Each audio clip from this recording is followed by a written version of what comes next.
जो एक आयोजन हुआ महाराजा सूरजमल जी की प्रतिमा के अनावरण का, पहले तो उसमें भगवंत मान साहब ने जो बयान दिया, हनुमान बेनीवाल जी ने जो बयान दिया, उन बयानों को आप किस तरीके से देखते हैं और क्या कहना चाहेंगे उन बयानों को? कहीं वो जाट शब्द हटाने को लेकर थी कि साहब अगर योगी जी की पुलिस जाट शब्द दोबारा से नहीं लगाती तो योगी जी को ही हटा जातीय विवाह को लेकर, उस टिप्पणी को लेकर माहौल गर्म है और इतना गर्म है कि अकेले कोई आपकी पार्टी के लोग ही नहीं, अलग अलग समाज से जुड़े लोग, त्यागी समाज के लोग, राजपूत समाज से जुड़े लोग, कहीं दूसरे समाज के लोग भी अब इस मामले में थानों में जा रहे हैं, एफआईआर करा रहे हैं इस पूरे प्रकरण को लेकर और अंतर्जातीय विवाह को लेकर जो बहस छिड़ी है, क्या कहना चाहिए? महाराजा सूरजमल जी की प्रतिमा लगी, बड़ी तादाद में समाज के लोग भी जुटे और लोगों को मंच पर कमी खली जयंत चौधरी जी की। लोगों के मन में सवाल रहा कि चौधरी साहब क्यों नहीं आए? देखिए मेरी करीब 1.5 साल से केंद्र सरकार में मंत्री हैं और बहुत से लोग कहते हैं कि जो आक्रामकता चौधरी साहब की थी इस गठबंधन से पहले तक, उसमें कमी आई है और अभी जो भाजपा साहब का फिलहाल थोड़ा सा नरमी का है, सॉफ्ट कॉर्नर ले आए हैं चौधरी साहब। तो क्यों ये बदलाव? क्या माहौल आपको पश्चिमी उत्तर प्रदेश दिखाई दे रहा है? चूंकि लोकसभा चुनाव में आप कैराना हो, मुजफ्फरनगर हो, सहारनपुर हो और सहित कई लोकसभा सीटें ऐसी रही जहां राज्य का सामना करना पड़ा एनडीए को। और दूसरा उभार इस वक्त जो आपने भी जिक्र किया, जातिवादी आधारित राजनीति इस वक्त हो रही है, वेस्ट यूपी में करने की कोशिश हो रही है, क्या कहना चाहेंगे? पूरे उत्तर प्रदेश का परिदृश्य देखें तो इंडिया गठबंधन ने 244 विधानसभा सीटों पे जीत हासिल की थी। अब क्या विधानसभा में फिर से जो एनडीए की परफॉर्मेंस थी आप लोग दोहराने में कामयाब रहे? दादरी में बड़ी जनसभा करके एक तरह से यूपी में अपने चुनावी अभियान का श्री गणेश किया है और बिल्कुल ऐसा कहीं ये नहीं है कि भाई संघर्ष है चुनाव में, बिल्कुल ऐसा लग रहा है भाई अपने उन भाषणों में या अपने बयानों में वो आश्वस्त हैं कि यूपी में उनकी सरकार बनने जा रही है। क्या कहना चाहिए? अखिलेश यादव जी किसी वक्त आपके दोस्त थे, राजनीतिक साथी भी थे, अब तो रिश्ते अच्छे रहते हैं, मधुर। सब लोग हम लोग अपने अपने तरीके से देश के लिए काम करते हैं, इसमें कोई शक नहीं है, म्यूचुअल रिस्पेक्ट। यादव जी को कहाँ खड़ा देख रहे हैं आप आज की राजनीति में और उत्तर प्रदेश की राजनीति में विशेष तौर? भारतीय जनता पार्टी के साथ आपके गठबंधन को लेकर आ जाते हैं। राष्ट्रीय लोकदल का कितनी विधानसभा सीटों पर दावा होगा 2027 के विधानसभा चुनाव? तो एक चर्चा चलने लगी है कि सरधना विधानसभा सीट आरएलडी के खाते में जा सकती है। दोस्तों, पश्चिमी उत्तर प्रदेश में इस वक्त राजनीतिक माहौल गर्म है। पिछले दिनों अंतर्राष्ट्रीय जाट संसद ने जो कार्यक्रम किया सकोती में, उसको लेकर अब विवादों का बड़ा बवंडर खड़ा हुआ है और बात चली गई किसानों के मसीहा भारत रत्न चौधरी चरण सिंह जी तक। इसके अलावा 2027 का विधानसभा चुनाव भी सामने है, तो गठबंधन में क्या तस्वीर बनने वाली है? और अखिलेश यादव ने बड़ी रैली करके एक तरीके से जो धमक पश्चिमी उत्तर प्रदेश की राजनीति में दिखाई है, उसका जवाब एनडीए किस तरीके से देने की तैयारी कर रहा है? 2027 में कितनी विधानसभा सीटों पर राष्ट्रीय लोकदल के चुनाव लड़ने की तैयारी है? इन्हीं सब मुद्दों पर चर्चा करने के लिए हमारे साथ मौजूद है खुद राष्ट्रीय लोकदल के अध्यक्ष और केंद्रीय मंत्री चौधरी जयंत सिंह जी। आज जयंत चौधरी जी को मुजफ्फरनगर भी आना था, राष्ट्रीय लोकदल के बड़े नेता और पूरा जीवन जिन्होंने समर्पित कर दिया आरएलडी के लिए, श्री राम तोमर जी, उनके निधन पे उन्हें श्रद्धांजलि देने के लिए चौधरी साहब को आज मुजफ्फरनगर जाना था, लेकिन स्वास्थ्य कारणों से उनकी पीठ में अचानक दर्द हुआ, वो नहीं जा पाए। तो श्री राम तोमर जी को कैसे याद करते हैं चौधरी साहब आप? मैं तो बचपन से देखा उनको, फाइटर आदमी थे, मजबूत आदमी थे, अपनी बात कहते थे ईमानदारी से और वचन के पक्के थे। दिल की बात उनके जुबान पे थी, ऐसी कोई बनावट नहीं थी। बहुत चीज़ उन्होंने संभाली। चौधरी अजीत सिंह जी को बहुत उनको मानते थे और उनसे वो लगाव भी मानते थे, प्यार करते थे एक तरीके से कहा जाए तो। और जब से मैं राजनीति में सक्रिय हुआ हूँ तब से मेरा सहयोग करना, गाइडेंस करना, तो बड़ा योगदान उनका रहा। मेरी इच्छा थी आज जाके मैं परिवार से मिलता। हाल ही में उनका निधन हुआ। ये ऐसे अवसर होते हैं जहाँ अपनों के बीच जो है एक प्रयास होता है, कम्युनिकेशन होता है। आज पीठ में दर्द हो गई अचानक, पहली बार लाइफ में ऐसा महसूस हुआ, तो मुझे लगा थोड़ा उस पर टाइम देना चाहिए ठीक होने में। तो आप पश्चिमी उत्तर प्रदेश में इस वक्त राजनीतिक माहौल गर्म है, जो एक आयोजन तो जो एक आयोजन हुआ महाराजा सूरजमल जी की प्रतिमा के अनावरण का। पहले तो उसमें भगवंत मान साहब ने जो बयान दिया, हनुमान बेनीवाल जी ने जो बयान दिया, उन बयानों को आप किस तरीके से देखते हैं और क्या कहना चाहेंगे उन बयानों को लिए? देखो, भगवान जी मुख्यमंत्री हैं, दूसरे क्षेत्र में, कार्य क्षेत्र में आप राज्य में आए हैं, लेकिन एक तरफ वो कह रहे थे कि पंचायत है। मैंने थोड़ा ही, पूरा तो सुना नहीं, थोड़ा थोड़ा जो देखा सोशल मीडिया पे। एक तरफ वो कह रहे पंचायत है, फिर हंसी छुड़वा रहे, कॉमेडी एक्ट कर रहे हैं। तो मैं नहीं समझ पाया कि उनके उस सारी बातों के कहने का क्या उद्देश्य था। टांग खिंचाई करना, नीचे खींचना, ये विपक्ष की एक भूमिका होती है, वो व्यंग का इस्तेमाल करते हैं, लेकिन मैं उनको फिर सीरियसली नहीं ले पा रहा हूँ। बात तो ये है। हनुमान जी भी आए, हनुमान जी से मेरी बात होती रहती है। अब वो सांसद हैं, संघर्षशील व्यक्ति हैं। कुछ उन्होंने जो अंतर्जातीय उस विषय को लेके बात कही, मैं उससे सहमत नहीं हूँ। एक बात और उन्होंने कही, वो जाट शब्द हटाने को लेकर थी कि साहब अगर योगी जी की पुलिस जाट शब्द दोबारा से नहीं लगाती तो योगी जी को ही हटा देंगे। नहीं, देखो, ये बड़ी छोटी बात है। आपत्तिजनक चीज़ें होती हैं, क्षणिक चीज़ें होती हैं। और जो मुझे जानकारी है, सूरजमल जी के नाम के आगे तो कभी भी इस्तेमाल नहीं किया गया जाट, ना वहाँ रखा गया उस स्थान पे, उस मूर्ति पे। वैसे भी लोग उनको एक जाट महाराजा नहीं, महाराजा सूरजमल वही एक सम्मान है। और हमें समझना चाहिए, वो ज़माना अलग था, तब संविधान नहीं था, नियम कायदे कानून हर राज्य के अलग होते थे, जिनका शासन जिन राजाओं के हाथ में था। कुछ क्रूर राजा थे, कुछ अच्छे राजा थे, कुछ ऐसे भी हमने देखे जिन्होंने देश की स्वतंत्रता संग्राम में बड़ा योगदान दिया। जब हम लोगों ने देश की कल्पना नहीं की थी, उनके अंदर कूट कूट के राष्ट्र के प्रति एक भावना थी। उसी तरफ हमने क्रूर शासक भी देखे हैं। तो उस समय को आज कंपेयर नहीं कर सकते, लेकिन सूरजमल जी अपने शौर्य के लिए जाने जाते हैं। वो एक अच्छे राजा थे, पूरे ब्रज क्षेत्र में ही नहीं, उत्तर भारत में उनका नाम है, आज भी सम्मान के साथ लिया जाता है। और उनके आगे कोई एक जाति का नाम जोड़ना, ऐसी सोच तो मैंने कभी, ऐसे विचार कभी मैंने ना सुने। ब्रज क्षेत्र में लोहगढ़ के लोग भी कभी ऐसी मांग नहीं करते। वहाँ भी जितनी तमाम मूर्तियाँ लग रही हैं, ऐसा नहीं उनका जिक्र होता। महाराजा सूरजमल ही कहा जाता है। इस पूरे प्रकरण के बीच में सिंह जी को लेके और अंतर्जातीय विवाह को लेके, उस टिप्पणी को लेकर माहौल गर्म है, और इतना गर्म है कि अकेले कोई आपकी पार्टी के लोग ही नहीं, अलग अलग समाज से जुड़े लोग, त्यागी समाज के लोग, राजपूत समाज से जुड़े लोग, कहीं दूसरे समाज के लोग भी अब इस मामले में थानों में जा रहे हैं, एफआईआर करा रहे हैं इस पूरे प्रकरण को लेकर, और अंतर्जातीय विवाह को लेकर जो बहस छिड़ी है, क्या कहना चाहेंगे आप? अब असल में थोड़ा विस्तार से मुझे बताने दीजिएगा। चौधरी चरण सिंह जी जातिवाद के धुर विरोधी थे, और हमें सोचना चाहिए कि वो एक राजनीतिक उनके जो एक पृष्ठभूमि है, अब सब लोग जान गए हैं, भारत रत्न उनको दिया गया है। और किसानों के लिए, ग्रामीण क्षेत्र के उत्थान के लिए जो उन्होंने नीतिगत फैसले लिए, काम किए, एज मुख्यमंत्री, यहाँ प्रधानमंत्री के तौर पे अलग अलग पदों को सुशोभित करते हुए, वो काम का प्रभाव आज तक लोग महसूस कर रहे हैं। तो उनका सम्मान आज भी लोग पूरे देश भर में करते हैं। लेकिन चौधरी साहब की नज़र में सबसे बड़ी समस्या जो देश के लिए थी, देश में जो जातिवाद के जकड़ में हमारा समाज उससे निकल नहीं पा रहा था, और वो चिंताएं वो सार्वजनिक तौर पे कहते थे, इन बातों को जाहिर करते थे।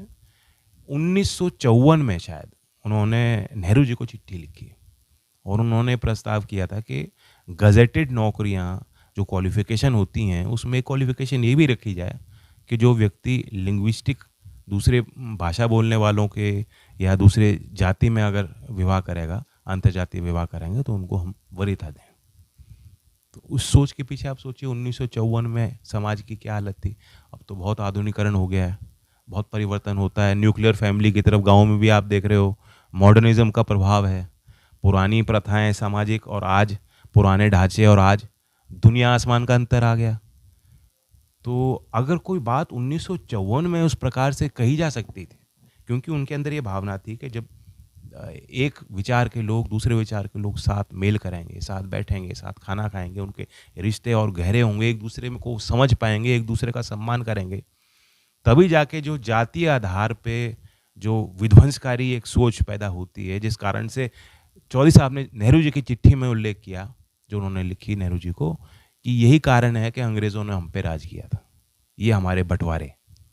उन बंटवारों को ख़त्म करने के लिए कि और विशेष तौर पे उनका फोकस था कि ग्रामीण समाज संगठित हो, किसान का मेरा वर्ग में जो बंटवारे हैं जाति के नाम पे वो समाप्त हो, उनको एक करने के लिए उन्होंने सुझाव दिया, प्रस्ताव दिया। क्रांतिकारी सोच थी। आज भी राजनीतिक लोग ऐसे विषय नहीं कह पाते हैं, सोचते जरूर होंगे, वो कह नहीं पाते। दूसरी बात, चौधरी साहब ने अपने परिवार में भी जो कब ऐसा कोई रिश्ता बना तो उन्होंने उसको बढ़ाया, ये सब लोग जानते हैं।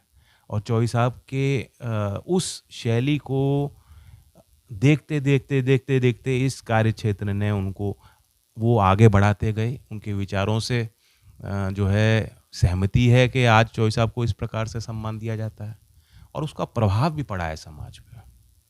तो जो बात 1954 में कही जा सकती थी, उसकी बिल्कुल विपरीत धारा पे हम 2026 में चलेंगे। ये क्या प्रगतिशील समाज की सोच है? ये कौन सी व्यवहारिक सोच है? तो इसलिए जो चौधरी साहब का यदि कोई सम्मान करता है, उनका अध्ययन किसी ने विचार किया है और उनकी पूरी जानकारी है, उनके लेख पढ़े हों, उनके कामों की जानकारी हो, उनके द्वारा प्रकाशित जो उन्होंने किताबें खुद लिखी वो पढ़ी हों, उनके बारे में जो लेखन हुआ है उसका स्टडी किया हो, तब कोई व्यक्ति इस प्रकार की बात नहीं कहेगा। लेकिन मैं ये मानता हूँ कि देखो, मुझे भी ठेस लगती है, कोई चौधरी साहब की आलोचना करेगा तो बर्दाश्त तो मुझे भी नहीं होता। लेकिन सरकार का डंडा ना मार के प्यार से समझाना, किसी को जानकारी नहीं है उसको बताना कि देखो ऐसे ऐसे था, ये कारण थे, और आज की व्यवहारिकता है, आज भी देख लो समाज में हो रहा है, इसके क्या फ़ायदे हैं, तुम्हारी नज़र में तुम नुकसान बताते हो, क्यों नुकसान है। तो अगर वाद विवाद की तरफ लिया जाए, क्योंकि अभिव्यक्ति की आज़ादी है, भारत में लोकतंत्र है, किसी को भी प्रताड़ित नहीं करना चाहिए। मैं भी जो बात बोलता हूँ 100% शायद लोगों को पसंद नहीं आएगी, लेकिन इसका ये अर्थ नहीं है कि आप मुझे प्रताड़ित करो। उसी प्रकार से किसी ने नासमझी में, मैं तो नासमझी कहूँगा, अफसोस है और ये सोचने की बात है कि वह सामाजिक संगठन एक बना के चला रहे हैं। सामाजिक संगठन की आज़ादी कोई भी बना सकता है, उनके कुछ संगठन के उद्देश्य होते हैं। अगर वो लार्जर हित में, लार्जर सोसाइटी के इंटरेस्ट में वो संगठन काम कर रहा है तो अच्छा है। लेकिन ये पब्लिक को सोचना चाहिए कि जिस सामाजिक संगठन को की सरदारत आप कर रहे हो, चौधरी चरण सिंह जी का नाम लेके ही उनके विचार को, उनकी विचारधारा को मजबूत नहीं किया जा सकता। आपको उनकी समझ होनी चाहिए, उनके प्रकार से आपको सोचना होगा और उनकी पृष्ठभूमि को पहचानना होगा। आज में कौन सी बातें जो उन्होंने उस समय प्रयास किए, जो आज हमें उन प्रयासों को आगे बढ़ाना है, ये जिम्मेदारी भी आपको निभानी होगी, तभी तो सामाजिक संगठन हमारे समाज के काम आएगा। तो 21वीं सदी भारत में चौधरी साहब की वो बातें उस समय की, कौन सी चीज़ें आज हम कर सकते हैं, हमको मिल के प्रयास करना है। लेकिन अगर सामाजिक संगठन के सरदार को चौधरी साहब के बारे में पता ही नहीं हो, तो ये सोसाइटी को सोचना है। जो लोग जुटे, जिन्होंने सहयोग किया, जिनको बुलाया जाता है कि हम चौधरी चरण सिंह जी का नाम लेके, जो इकट्ठा होते हैं बार बार, उनको भी सोचना चाहिए कि ये संगठन, अगर उनको चौधरी साहब के बारे में ही नहीं मालूम, तो मैं तो जो अध्यक्ष हैं जिन्होंने बात की, टिप्पणी की, मैं तो कहूँगा कि उनको चौधरी साहब की किताब ही दे दें, वो बात करें उनसे। इस मामले में जो FIR करना मेरी अपील है। एक होता है स्वतः लोगों ने इकट्ठा हुआ, तुरंत कार्रवाई की। मैं तो प्रशासन से भी उम्मीद रखता हूँ, पुलिस प्रशासन से, कि कहीं भी जो शिकायत करता थे, मैं उनसे भी पहले अपील करता हूँ FIR ना की जाए, इसे प्यार से समझाया जाए, और वो तब भी उसके बाद भी सहमत ना हो, वो भी उनका हक है। सब लोग हर बात पे राजी नहीं होते। ये अंदर से नीचे से बात उठनी चाहिए, तभी समाज में बदलाव होगा। ये थोप नहीं जा सकती चीज़ें, और हम थोप भी नहीं सकते। कानून हमें, ये कानून के प्राविधान में, संविधान में आप मुझे नहीं बता सकते मैं कैसे शादी करूँगा। तो और वो उद्देश्य भी नहीं है। अगर उनके ना भी समझ में आ रही हो तब भी FIR ना हो। अगर शिकायतकर्ता ये इच्छा जाहिर करें, हम मुकदमा वापस लेना चाहते हैं, पुलिस प्रशासन उसमें नरमाई से देखे और सहयोग करे। तो क्या आप कह रहे हैं कि भाई विवाद की बजाय चिंतन की तरफ जाए समाज और हर पहलू पे गौर करे? विवाद रहते हैं, उसे वाद विवाद तक सीमित रखें। पंचायती मिजाज के लोग हैं हम, बातचीत से सुलटा ली जाती बात। वहाँ तक जाने की नौबत क्यों आई कि हम थाने में जा रहे जो है तहरीर लिखी जा रही है। सोबती में महाराजा सूरजमल जी की प्रतिमा लगी, बड़ी तादाद में समाज के लोग भी जुटे और लोगों को मंच पे कमी खली जैन चौधरी जी की। लोगों के मन में सवाल रहा कि चौधरी साहब क्यों नहीं आए? देखिए, मेरी अब कुछ जिम्मेदारियां हैं और बाकी उस प्रकार से निमंत्रण मुझे नहीं दिया गया था, लेकिन मेरी भावना है अगर कोई सामाजिक संगठन अच्छा काम करता है, लेकिन मैं एक बात फिर दोहराता हूँ, हम लोगों ने बहुत भुगता है, मुजफ्फरनगर ने खास तौर से, और मैंने एक वादा वहाँ के लोगों को, अपने लोगों को कर रखा है, यूपी के और ख़ास तौर से मुजफ्फरनगर के लोगों को मैं कहना चाहता हूँ अमरीश जी आपके माध्यम से, कि हमने धार्मिक उन्माद पे आधारित बंटवारे होते देखे हैं और उनको साथ मिलाप करने का प्रयास चौधरी अजीत सिंह जी ने किया, हमें कामयाबी मिली। अब दोबारा अशांति हम वहाँ बर्दाश्त कतई नहीं करेंगे। साथ ही सामाजिक ताना बाना का हिस्सा है जातीय भावनाएं। यदि कोई जातीय भावनाओं को भी उकसाकर, दुरुपयोग करके अपनी सस्ती राजनीति को आगे बढ़ाना चाहता हो, तो उसके साथ, ऐसी भावनाओं के साथ भी मैं खड़ा नहीं हो सकता। तो चलिए उत्तर प्रदेश की राजनीति की तरफ चलते हैं। पहले तो मैं एक सवाल आपसे यही करना चाहूँगा। आप करीब 1.5 साल से केंद्र सरकार में मंत्री हैं और बहुत से लोग कहते हैं कि जो आक्रामकता चौधरी साहब की थी इस गठबंधन से पहले तक, उसमें कमी आई है और अभी जो भाजपा साहब का फिलहाल थोड़ा सा नरमी का है, सॉफ्ट कॉर्नर ले आए हैं चौधरी साहब। तो क्यों ये बदलाव लोग महसूस करते हैं? मैं भी महसूस करता हूँ बात, लेकिन वही जिम्मेदारी का एहसास होता है। शासक, अब हम शासन को संभाल रहे हैं, सरकार का हिस्सा है। अब हम आक्रामक किसके साथ होंगे? जब हम विपक्ष में थे तब हम आक्रामक लोगों के लिए थे, समस्याओं के लिए थे। अब हमारा काम होता है कि बंद कमरों में अधिकारियों के समक्ष, दूसरे मंत्रालयों के साथ बैठ के हम उनके लिए प्रयास करें, और आपस में इसमें जो है झगड़ा करके तो होता नहीं कुछ।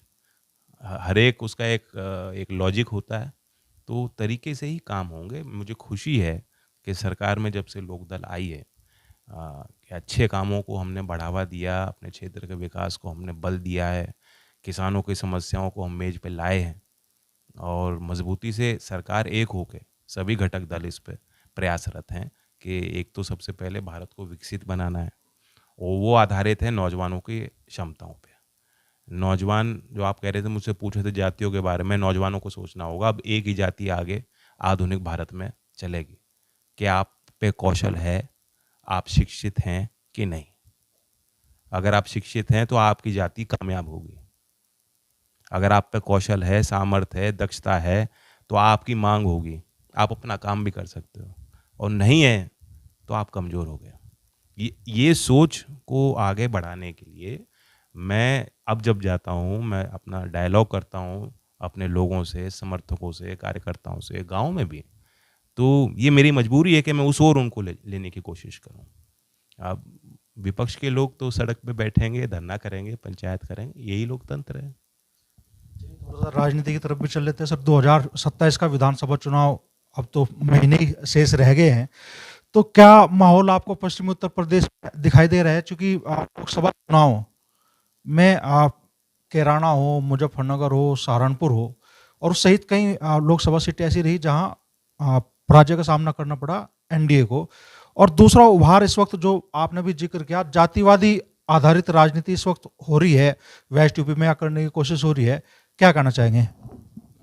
ये राजनीति का हिस्सा है, इसे टैकल किया जाता है और हम लोग इस पर लगातार वॉच रखते हैं। जैसे मैंने कहा, कोई उन्माद की भावनाओं को, अपनी सस्ती रोटियों को सेकने के लिए कोशिश करेंगे तो हम लोग उसकी काट करेंगे। और एनडीए ताकतवर है, सशक्त है, अच्छा काम सरकार कर रही है। डेवलपमेंट फोकस जो बड़े प्रोजेक्ट्स थे अब वो तैयार होने जा रहे हैं। आप देख रहे हैं कि दिल्ली देहरादून एक्सप्रेसवे, उसका उद्घाटन बहुत जल्दी हो जाएगा। पूरे एरिया के आर्थिक गतिविधियों में एक उछाल आएगा उससे। नए निवेशक यहाँ आएंगे, यहाँ के जो ज़मीन के मालिक हैं उनके भाव 10 गुने हो गए लगभग, और नई नौकरियाँ यहाँ मिल पाएंगी। बेटर कनेक्टिविटी से पूरे रीजन को और कई राज्यों को इसका लाभ मिलेगा। RRTS प्रोजेक्ट अभी उद्घाटन मेरठ में हुआ।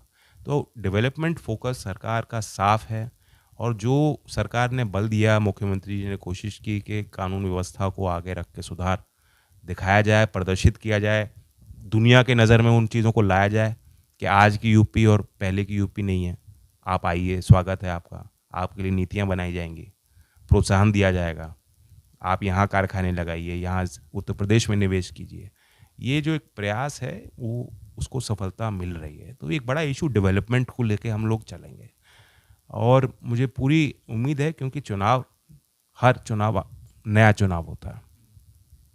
लोकसभा का चुनाव जो जहाँ कहीं हमें हार का मुकाबला करना पड़ा, उससे हम लोग सीखें और टैकल किया जाएगा। मुझे उम्मीद है कि अगले विधानसभा में आप बिल्कुल विपरीत चुनाव उसी क्षेत्र में देखेंगे। क्योंकि पूरे उत्तर प्रदेश का परिदृश्य देखें तो इंडिया गठबंधन ने 244 विधानसभा सीटों पे जीत हासिल की थी। अब क्या विधानसभा में फिर से जो एनडीए की परफॉर्मेंस थी, आप लोग दोहराने में कामयाब रहेंगे? देखिए, उस चुनाव में कुछ भ्रम पैदा किया गया, संविधान खत्म हो जाएगा, चुनाव आखिरी चुनाव है, इसके बाद चुनाव ही नहीं होंगे, यहाँ तक बातें कही गई थी। तो फिर हमारे लोग, लोकतंत्र के पक्ष में जितने लोग थे, उनके माइंड पैदा हुआ, और उसका नकारात्मक प्रभाव के नतीजों पे दिखाई दिया है। सब विश्लेषण जो भी हुआ है चुनाव का, वो वहीं पे जाके बात टिकी है कि विधान और उन चीज़ों पे जो है इंडिया गठबंधन को फ़ायदा मिला। अब लोग जान गए संविधान के प्रति एक समर्पण सभी दलों का है, राजनीतिक दलों का। मैं ये नहीं कहता सिर्फ हमारा है, लेकिन प्राइम मिनिस्टर के लेवल पे ये चीज़ें साफ हो गई हैं कि वो पूरी तरीके से हर एक नागरिक के हाथ में जो उनके अधिकार हैं और जो उनकी जिम्मेदारियां हैं, दोनों ही चीज़ साथ चलती हैं। उनके प्रति उनका समर्पण है, और नागरिक को भी उस प्रकार से एक जन भागीदारी के साथ एक राष्ट्रीय अभियान में वो जोड़ने में सफल है। तो इस चीज़ को देखते हुए वही मैं फिर कहता हूँ कि जो आप विश्लेषण कर रहे हो कि इतनी विधानसभा, भारत में एक्चुअली भारत के लोकतंत्र में एक चुनाव को दूसरे चुनाव से आप कंपेयर ही नहीं कर सकते। अब इस चुनाव के मुद्दे ही अलग होंगे। लोग कंटिन्यूटी चाहेंगे, लोग भारत की उभरती शक्ति को देखते हुए चाहेंगे कि कंटिन्यूटी, विश्व के संकट की घड़ी में भी आप देख रहे हैं कि भारत अपने स्थान पर खड़ा है। अखिलेश यादव जी ने दादरी में बड़ी जनसभा करके एक तरह से यूपी में अपने चुनावी अभियान का श्री गणेश किया है, और बिल्कुल ऐसा कहीं ये नहीं है कि भाई संघर्ष है चुनाव में, बिल्कुल ऐसा लग रहा है भाई अपने उन भाषणों में या अपने बयानों में वो आश्वस्त हैं कि यूपी में उनकी सरकार बनने जा रही है। क्या कहना चाहेंगे? अब वो देखो, वो भी अनुभवी राजनीतिक व्यक्ति हैं, और ये राजनीतिक लोगों की कला होती है कि कॉन्फिडेंस को दिखाना। लेकिन मैं जानता हूँ कि जो भारी ऊपरी चेहरे पे जो कॉन्फिडेंस है और जो दिल में धड़कन है, दोनों एक जैसी नहीं है। धड़कनें दिल में बहुत तेज़ हैं, और ये एहसास है इंडिया के दल के जो एक्चुअली ज़मीनी राजनीति करते हैं, उनको मालूम है कि ज़मीन उनके लिए अभी तैयार नहीं है। ये जो एक रैली से कोई फर्क नहीं पड़ता, लोग जुड़ते हैं, सुनने के लिए भी जाते हैं। उससे बड़ी रैली प्रधानमंत्री जी की हुई उसी स्थान पे। अखिलेश यादव जी किसी वक्त आपके दोस्त थे, राजनीतिक साथी भी थे। अब देखो, रिश्ते अच्छे रहते हैं, मधुर रहते हैं। सब लोग, हम लोग अपने अपने तरीके से देश के लिए काम कर रहे हैं, इसमें कोई शक नहीं है। म्यूचुअल रिस्पेक्ट रहता है, और मैं तो कहता हूं कि उनके दल के जितने लोग हैं, चौधरी साहब को ही मानते हैं। चौधरी चरण सिंह जी के साथ हम लोगों ने मिलकर काम किया है। अलग अलग राह पे चल पड़ते हैं समय समय पे, वो बात अलग है। लेकिन अगर आप किसी का रिस्पेक्ट नहीं करोगे, सम्मान नहीं करोगे, तो फिर आप साथ मिलकर काम भी नहीं कर पाओगे। तो हमें अल्टीमेटली, चाहे विपक्ष हो चाहे सत्ताधारी पार्टियां हों, कानून पारित होते हैं संसद में तो हमें इकट्ठा भी होना पड़ता है। राष्ट्र हित में हमें मुद्दों पे भी इकट्ठा होना पड़ता है, संवाद भी करना पड़ता है, काम भी करना पड़ता है एक दूसरे के साथ। चंद्रशेखर आजाद जी को कहाँ खड़ा देख रहे हैं आप आज की राजनीति में और उत्तर प्रदेश की राजनीति में विशेष तौर पर? नहीं, यंग है, अच्छे वक्ता है। पूरे प्रदेश में रैलियां कर रहे हैं, तो लग रहा है कि उभार आएगा चंद्रशेखर आजाद जी की पार्टी को, एज मिलेगी कुछ उत्तर प्रदेश की राजनीति? देखो, मुझे तो अपने लोग दिखते हैं बस, और मुझे अपना रिजल्ट दिखता है। बाकियों पे मैं क्यों टिप्पणी करूं, सब अपने प्रयास करते ही हैं। और मुझे इतना पता होता है कि चुनाव में इतने अच्छे नतीजे आएंगे, बुरे आएंगे, तो मैं भी तो कोशिश ही कर रहा हूं। एक्चुअल ताकत तो जनता के हाथ में है। मैं यहाँ दिल्ली में बैठ के थोड़ी ना फैसले ले पाऊँगा, वोटर को फैसला लेना है। हम अपनी बात वोटर तक पहुँचाएं, हम लोग मेहनत करें, पीएम के विजन को जन जन तक पहुँचाएं।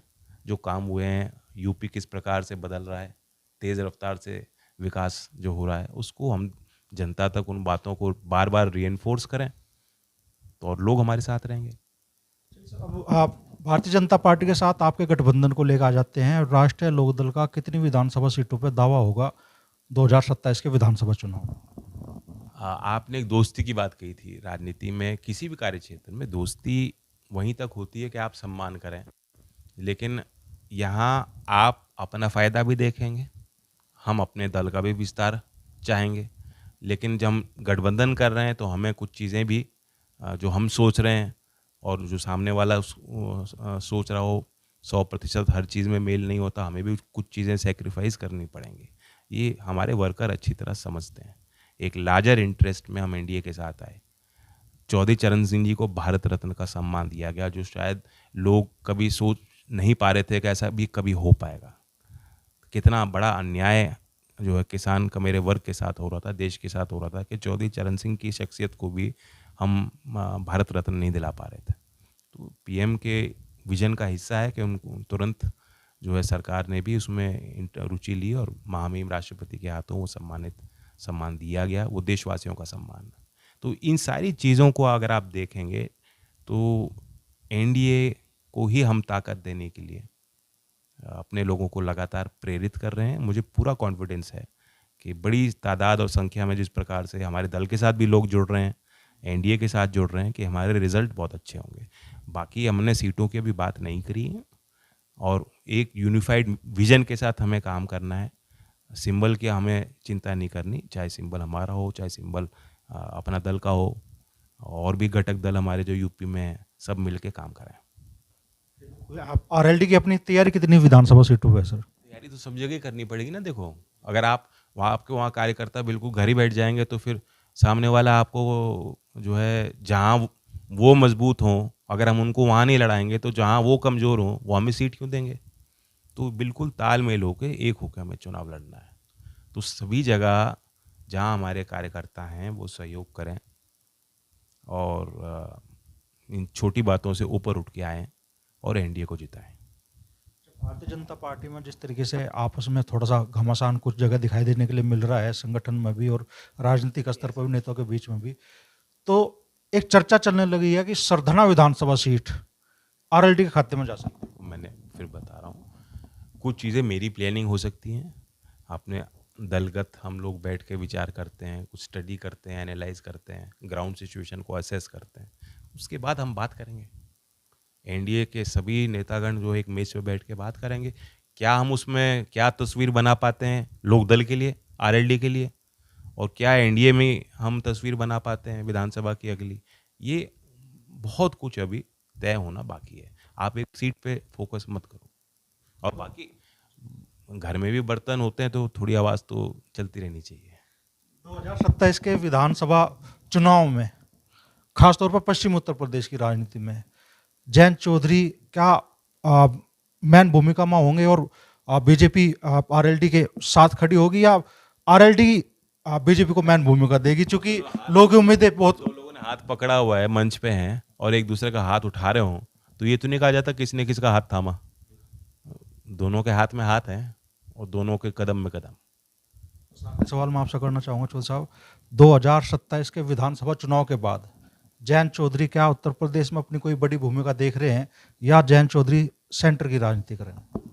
मैं अभी कल परसों तक देख रहा हूँ, इतना आगे तक नहीं देख रहा हूँ।